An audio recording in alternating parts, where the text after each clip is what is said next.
छत्तीसगढ़ में लगातार सियासी बयानबाजी का दौर जारी है। किसान आंदोलन के बहाने छत्तीसगढ़ के कृषि मंत्री रविंद्र चौबे ने केंद्र सरकार की तुलना अंग्रेज और रावण से कर दी।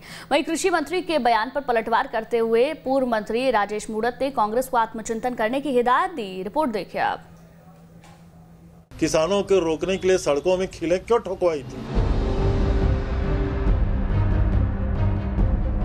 दुर्भाग्य है इस देश का कि अन्नदाताओं के बारे में हिंदुस्तान के प्रधानमंत्री जी ने कोई चर्चा नहीं किया। कृषि कानून के खिलाफ जारी किसानों का आंदोलन अब लगातार सियासी रुख लेता जा रहा है। इसी का नतीजा है कि अब छत्तीसगढ़ सरकार लगातार किसानों के समर्थन में खड़े होकर खुद को सबसे बड़ी हितैषी साबित करने में लगी है। साथ ही केंद्र सरकार की तुलना अंग्रेज और रावण से भी कर रही है। जो दिल्ली का वातावरण बना है उसमें तो प्रधानमंत्री जी को कुछ कहना था। जो काम इस देश में अंग्रेजों ने नहीं किया, गांधी बाबा के आंदोलन को रोकने के लिए अंग्रेजों ने कभी सड़कों पे कीलें नहीं ठुकवाई थी। जो काम रावण ने नहीं किया, राम के युद्ध के समय भी बानर भालू लेके राम जी गए थे तो लंका के चारों तरफ कीलें नहीं ठुकवाई थी।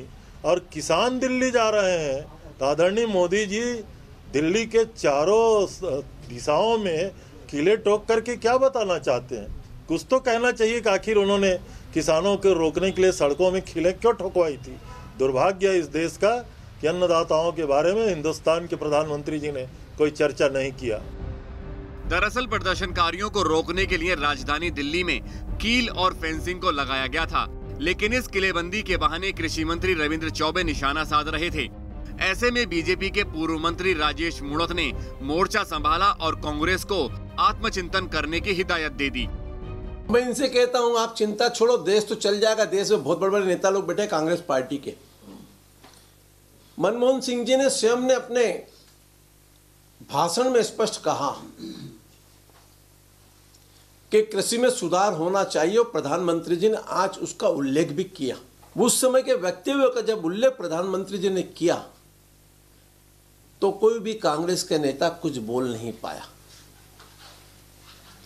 मेरा आग्रह है प्रदेश के कृषि मंत्री जी से कि घटिया बीज यहां बिक रहा है, धान की खरीदी व्यवस्थित नहीं हो पा रही, 28 लाख मीट्रिक टन पुराना धान जो सड़ चुका था, जिसकी मिलिंग नहीं हो पाई, हजारों करोड़ों का धान बर्बाद हो गया है, जरा उसकी व्यवस्था सुनिश्चित कर ले। छत्तीसगढ़ में लगातार सियासी बयानबाजी का दौर जारी है। रविंद्र चौबे से पहले सीएम बघेल की जुबान भी केंद्र पर निशाना साधने के चक्कर में फिसल गई थी, जिस पर जमकर सियासी बवाल मचा था। कुल मिलाकर भाषा की मर्यादा का लगातार सियासी उल्लंघन जारी है, जो भविष्य के लिए कहीं से भी बेहतर संकेत नहीं देते। रायपुर से आदित्य नामदेव के साथ टीम न्यूज़ स्टेट।